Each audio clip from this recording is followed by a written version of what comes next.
Hola, bienvenidos. Soy Aaron Cayagua, estudio Economía Pública en la Universidad Nacional Mayor de San Marcos. En este video haré un análisis del libro Introducción a la Escuela Austriaca de Economía. El objetivo de hacer este video es presentar una síntesis y análisis del libro mencionado. De esa manera iré dando un resumen y análisis de los capítulos que el libro tiene y al final daré mi apreciación subjetiva del libro. Bien, para empezar, este libro fue escrito por Gabriel Zanotti, un profesor de filosofía y autor de muchos libros, entre los cuales se encuentra este del que voy a hablar hoy día, ¿no? Él nació el 13 de abril de 1960, es de nacionalidad es argentino y es un profesor, ¿no? Y está licenciado en filosofía por la Universidad del Norte Santo Tomás de Aquino y también tiene un doctorado en filosofía de la Universidad Católica Argentina. A lo largo de su vida ha publicado muchos ensayos y artículos como La democracia en la doctrina social de la Iglesia y Las escuelas económicas y su influencia en lo político. Muchos se preguntarán cómo un filósofo puede escribir libros de economía, y pues esto se debe a que a inicio de su carrera él estaba interesado por los estudios de economistas como Mises o Hayek, ¿no? Se vio influenciado por ellos, ¿no? Dice así como él tiene conocimientos. El libro en cuestión intenta explicar un sistema complejo de interacción de personas, como es en el proceso de mercado. Este libro es un aporte para interpretar el proceso mencionado. En primer lugar, nos brinda conceptos básicos sobre la escuela austriaca, explica la necesidad de tales conceptos y los comprende dentro de un conjunto mayor de teoría económica. Para ser más específicos, introduce los principios de la división del trabajo, del comercio, del valor, de los precios, la moneda, ¿no? Y lo converge estos en un completo análisis del proceso de mercado. Bien, entonces empezamos por los conceptos generales sobre la escuela austriaca. La economía, ¿no?, considerada como una ciencia, nace en el año 1776 con el libro de Adam Smith, La riqueza de las naciones, dando así nacimiento a la escuela de la economía clásica. Sin embargo, dicha escuela, a pesar de sus grandes aciertos en distintos temas económicos, principalmente el comercio exterior, tenía algunos problemas. Por ejemplo, en primer lugar tenemos su teoría del valor, la cual se mezclaba con la teoría del coste de producción. A partir de esto se afirmaba que las cosas valen porque se les trabaja. El valor de las cosas surge del trabajo en ellas contenido. Entonces esta afirmación estaba errada al no considerar el carácter subjetivo que existe en todo tipo de valoración, ¿no? Pero fue esta concepción la que permitió dar un apoyo supuestamente científico a Marx para elaborar su teoría de la plusvalía, aparte de sustentar con ella su teoría de la explotación. En segundo lugar, vemos cómo dentro del análisis del valor de los bienes desde una perspectiva objetiva nacía la paradoja de los valores, la cual indicaba que el pan es más útil que, por ejemplo, un reloj, ¿no? Sin embargo, este último es más caro que el pan, lo cual nuevamente abría las puertas al marxismo, pues dicha teoría, ¿no?, permitió que se acusara al capitalismo de producir bienes con valor en cambio y no bienes con valor en uso. Finalmente había un tercer error que atentaba nada menos con la teoría de la lucha de clases, ¿no? Alentaba cada menos con la lucha de clases, nada menos a la lucha de clases, ¿no? Tal error era la separación de la sociedad en las clases capitalista y terratenientes, o sea, y los obreros, ¿no? Y la afirmación de que sus ingresos, ¿no?, o sea, el beneficio, renta y salario, no podría aumentar sino en detrimento de otros. Pero en 1870 llegarían tres investigadores a una nueva teoría del valor que, según cuenta el libro, marcó una revolución total. Esta es la teoría de la utilidad marginal. Fueron W. J. Bones, Leon Walras y Karl Menger, este último de origen austriaco, quienes trajeron a la luz esta nueva teoría. Esta teoría derrumbó los dos primeros errores de análisis a los que nos hemos referido, y además permitió un nuevo método de análisis, ¿no?, o sea, al aplicar la teoría del precio de los factores de producción, ¿no? Y así también derrumbó también el tercer problema. Posterior a esto, Karl Menger funda en 1871 la escuela neoclásica austriaca. Es por eso que se le considera como el padre de la escuela austriaca, destacándose en el análisis de la teoría del valor. La metodología de estudio de la escuela austriaca es de tipo deductiva, ¿no?, ¿okay?, en el análisis económico. Debido a esto se comenzará con el análisis de los efectos de la acción humana, ¿no? Pero ustedes se preguntarán por qué, ¿no? Bueno, la respuesta es porque, según la escuela austriaca, la esencia de la economía es un efecto, un producto de la acción humana, siendo esta definición a la cual se le llamaría posteriormente praxeología, ¿no?, un término importante dentro de este estudio. Bien, ahora hablaré sobre el mercado, que es parte importante del estudio de la economía austriaca y todas las economías en realidad, ¿no?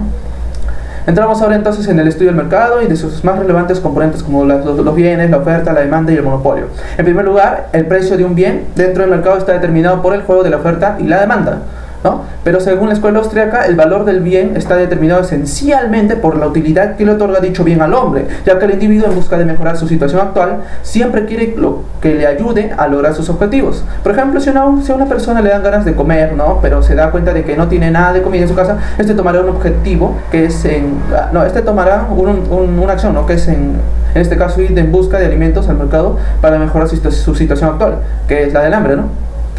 Ahora vamos a hablar de la utilidad marginal. Esta es el valor de la última unidad, ¿ok? La utilidad marginal es el valor de la última unidad que se tiene de un bien y esta determina a su vez el valor de cada unidad. Por ejemplo, si me hiciera 3 heridas y solo tuviera 3 curitas, cada una de ellas valdría mucho para mí. Pero si en lugar de tener solo 3, digamos que tendría 100 curitas, ¿no? El valor de ellas para mí ya no sería el mismo, debido a que tengo suficientes curitas como para, no sé, gastar, derrochar, botar, ¿no? Pero si en lugar de tener 100 solo tendría una curita, ¿no? Entonces esa sola curita valdría mucho más para mí. Por ende, a medida que va aumentando la cantidad de unidades de un bien, el valor de cada unidad va descendiendo. Caso contrario, a medida que disminuye la cantidad de unidades de un bien, el valor de cada unidad va aumentando, ¿no? Y esa es la utilidad marginal. Dentro del mercado hay 2 términos que llaman mucho la atención. Estos son la competencia perfecta también y la monopolística. La escuela austríaca ha sido señalada más bien como una escuela que basa sus estudios de mercado en el modelo de la competencia perfecta, pero nada más lejos que la realidad, ya que la competencia perfecta dentro de un mercado no existe, solo es algo teórico, más no práctico. Estos señalamientos solo demuestran la ignorancia que existe en las personas que no entienden realmente los estudios de la escuela austríaca. De hecho, ella es la que da a conocer el término competencia perfecta al mundo. Sin embargo, ese hecho no significa que basen sus estudios a partir de esta, sino más bien se realiza como un punto de referencia de un mercado monopolístico cuyo fin es el de entender y analizar el comportamiento de este mercado que existe en muchas economías del mundo. Entonces, para poder entender mejor este tipo de mercado, debemos hablar de lo que es el monopolio, ¿no? El monopolio es una situación más que nada de privilegio en donde un solo productor o vendedor tiene poder de mercado sobre su producto, ya que él tiene la exclusividad de su venta y es un producto sin sustitutos, por lo que a partir de esto, él puede aprovecharse de las personas elevando los precios tanto como quiere, ¿no? Debido a que él es el único ofertante de dicho bien, ¿no? Entonces, algo parecido sucede con las empresas que monopolizan un determinado mercado. Ellos son los que manipulan los precios y abusan de las personas, ¿no? A ese caso de un grupo pequeño de empresas que compiten en determinado mercado se le conoce como competencia monopolística. Ahora, la pregunta sería qué tipo de factores influirían en la no realización de este tipo de monopolio entre empresas que se dividen el mercado para ellos solos, ¿no? Para esto mencionaré uno de los factores más importantes que evitan el desarrollo de un monopolio o de una competencia monopolística en el mercado. Bien, este factor sería pues la elasticidad en la demanda, ya que cuanto más bienes y servicios diferenciados se ofrecen en un mismo mercado, la demanda tiene más posibilidades de elección. Por ejemplo, en el supuesto de que estoy en un pueblo, muy alejado, cuyo único punto de compra y venta es su mercado y que no existen bodegas ni otras cosas por el estilo, entonces voy al mercado. Entonces voy al mercado del pueblo teniendo ganas de tomar una gaseosa, pero la única que se ofrece es la Coca-Cola y me están cobrando 5 soles por una personal. Esto en sí sería un abuso. Estaríamos hablando de un caso de monopolio de gaseosas por parte del vendedor, pero pues estamos manipulando el precio, pero como no hay sustitutos directos, o sea, hablo de que no hay otras gaseosas en el mercado necesariamente, tendría que comprarla para la Coca-Cola, para satisfacer mi deseo de tomar una gaseosa. Pero por otro lado, si suponemos que cuando llego al mercado me encuentro con muchísimos vendedores de gaseosas que ofrecen una variedad muy extensa para elegir, se podría decir que los precios no solo serían determinados por el libre juego de la oferta y la demanda, sino que existe una elasticidad en la demanda de gaseosas y que no habría un monopolio o una competencia monopolística entre un grupo de vendedores. Es así que ahora el precio de la gaseosa que me ofertan en cuestión sería el normal, el natural precio de venta que me cobrarían en cualquier parte del mundo, Ahora bien, en este punto hemos llegado a analizar el mercado y algunos de sus componentes más relevantes dentro de la economía. Ahora pasaremos al capítulo sobre el cambio indirecto. El intercambio con dinero constituye el cambio indirecto. Con esto se quiere decir que, por ejemplo, si yo quiero un objeto A, pero tengo solo un objeto B, entonces para yo conseguir dicho objeto A, vendo mi objeto B a un cierto precio. Ahora, como yo sé que el objeto B vale más que el objeto A, entonces que quiero, entonces el dinero conseguido por la venta, ¿no?, de dicho objeto B me será más que suficiente para poder comprar el objeto A. De esa forma, ¿no?, vemos cómo a partir de un objeto B puedo conseguir un objeto A, pero esta transacción no se realizó de una manera directa, algo así como un trueque, no fue así, de una manera directa, sino que fue llevado a cabo con un medio de pago. Es por eso que se dice que el dinero constituye el cambio indirecto de bienes y servicios. Justamente la existencia del dinero hace posible la aparición del cálculo económico, porque los precios de todo bien o servicio están determinados en unidades monetarias, el cual es la base de la economización de recursos en el marco social. Ya que, por ejemplo, un empresario puede, ¿no?, de este modo observar los precios de los diversos factores de producción y elegir el método menos costoso, ponderando luego los resultados de su gestión con la comparación de sus precios de costes con los precios de venta, ¿no? Ahora, debemos señalar también de que sin precios sería algo imposible efectuar el cálculo económico, ¿no?, pues se carecería, ¿no?, de esa expresión del valor de los bienes, y por lo tanto se dilapidarían, ¿no?, distintos recursos escasos, o se trataría de economizar los recursos abundantes. Y considerando que sin precios es imposible efectuar el cálculo económico y que la formación de los precios es más eficiente con el surgimiento del dinero, entonces es fácil darse cuenta de la importancia vital de este en cualquier economía, ¿no? Hablo del dinero. Bueno, el libro también nos habla sobre la inflación, ya que este es un problema que afecta el valor del dinero de manera progresiva, y nos da una reseña histórica sobre lo que pasó con el dólar, ¿no?, y el patrón oro, el cual fue un sistema monetario que no pudo prevalecer más debido a la necesidad de países como Estados Unidos de pagar algunas deudas, las cuales no tenían el respaldo en oro, y de financiar guerras como la Primera y Segunda Guerra Mundial. Ahora, el valor del dinero en la actualidad se basa en la pura confianza, ya que este de por sí no tiene un respaldo material, ¿no?, como el oro o la plata. Es por eso que las economías de los países buscan mantener la estabilidad de las divisas a como dé lugar. O sea, cuando digo estabilidad de las divisas, quiere decir que no pierdan su capacidad adquisitiva. ¿Y cómo pierdan capacidad adquisitiva? Con la inflación. Entonces, la inflación hace que el dinero pierda capacidad adquisitiva. Entonces, eso es lo que no quieren las economías, ¿no? Si no, el dinero ya no valdría nada, se devaluaría totalmente, ¿no? Bien, ahora vamos a la parte de las tasas de interés, ahorro, inversión y formación del capital. Entonces, dentro de este capítulo, ¿no?, se analiza una parte vital de la teoría económica, que es la tasa de interés y la relación que tiene con el ahorro, y cómo a partir de esta se forman los capitales para la posterior inversión, y así se sigue un ciclo económico, por así decirlo, ¿no? No, sí, en verdad. Por un lado tenemos un análisis praxeológico sobre esta, donde se nos dice que la tasa de interés se entraña del análisis de las consecuencias formales de acción, y por otro lado también tenemos un análisis robinsoniano, donde se dice que la tasa de interés está íntimamente relacionada con el ahorro, ¿no? Recuerden que la praxeología era el estudio de la acción humana y las consecuencias que tenía esta dentro de la economía, ¿ok? Entonces, lo cierto es que ambas son aseveraciones válidas, ¿no? Sin embargo, debemos recordar que la tasa de interés es fruto del ahorro y la inversión, y que sin duda estos dos elementos van de la mano, ya que para poder invertir primero debemos ahorrar, y fruto de esa inversión es la tasa de interés, ¿no? Porque es esta la que nos generará utilidades que posteriormente parte de ellas serán utilizadas para formar nuevamente capitales de inversión. De esa manera es como las personas pueden elevar su nivel de vida, a través de la dinamización de su dinero, ¿no? O sea, el movimiento, que el dinero no esté estático, o sea, que se mueva, ¿ok? Entonces vamos a la parte de trabajo y salarios. Bien, en primer lugar, el trabajo es uno de los tres factores de producción que sirve para la fabricación de otros bienes. Este se intercambia por un salario dentro del mercado laboral. Por lo tanto, se puede decir que el salario es el precio del factor de producción trabajo. Ahora bien, una buena pregunta sería: ¿cuál es la importancia del factor capital, ¿no?, en el salario? Pues su importancia radica en que a mayor capital invertido para aumentar la producción de un determinado bien o servicio, el salario consecuentemente tiene que aumentar. ¿Pero por qué? Lo que pasa es que si un empresario inversionista quiere aumentar la producción de una empresa para así poder vender superiores unidades de su producto, este tiene que inyectar dinero, o sea, su capital, en los procesos productivos, para mejorar la tecnología de los procesos, aumentar el número de insumos y duplicar o triplicar la fuerza de trabajo laboral dentro de la empresa. Es por esto que se percibirá un mayor salario o un mayor capital invertido. Ahora, tocar el tema de las acciones sindicales, ¿no? O sea, sobre los sindicatos, ¿no?, el derecho a la huelga y las leyes sobre de los trabajadores, ¿ya? Esta es una problemática en sí, ¿ya?, ¿no? Y el libro nos da un ejemplo, ¿no?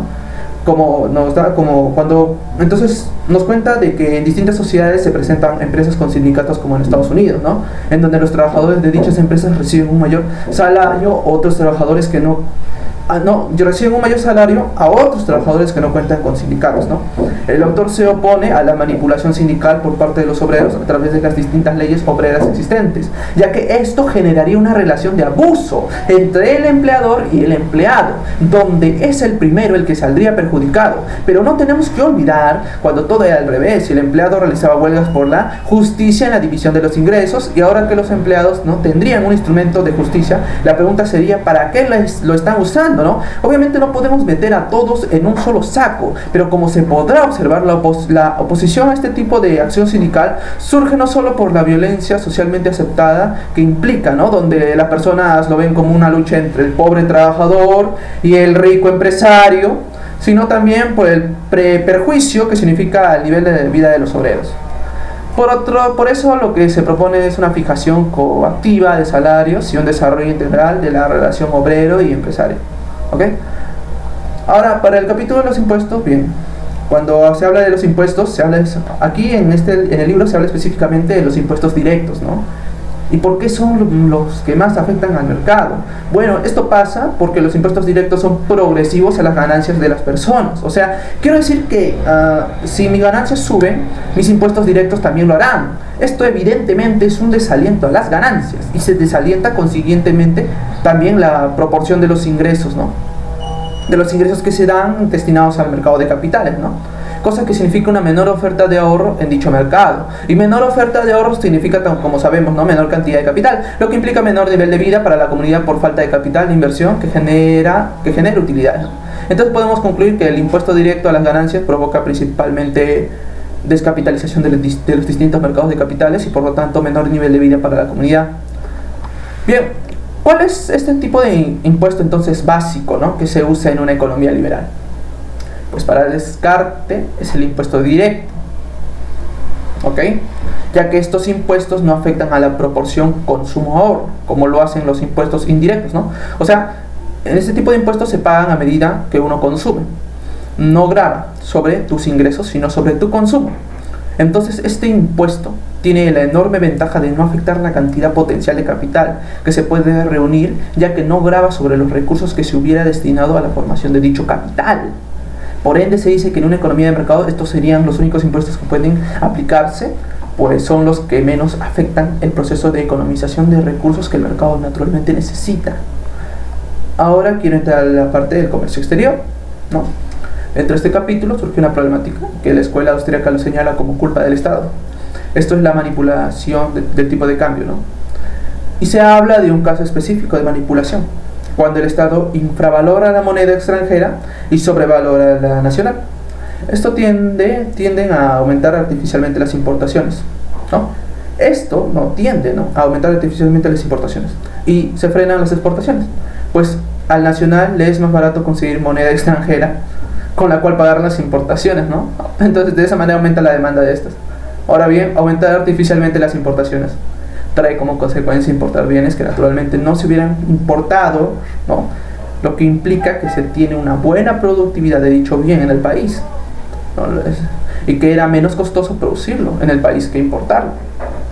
Pero al importarlo estamos deseconomizando recursos, lo mismo que al frenar exportaciones que eran naturalmente provechosas. Como vemos, siempre sucede lo mismo, ¿no? El control del Estado interfiere con las leyes del mercado, alterándolas y produciendo deseconomización y derroche de recursos, bajando con ello el nivel de vida de la comunidad. Por último, hablaré sobre los aranceles, ¿no? También estos son barreras comerciales entre países. El arancel sirve para proteger la industria nacional de un país, ya que estas cargas tributarias a los productos importados, ¿no? Nivelan su precio de venta dentro del mercado nacional a los otros productores del país, y así no habría una ventaja injusta de precios, ¿no? Y en caso de que sí lo habría, dicha desventaja, ¿no?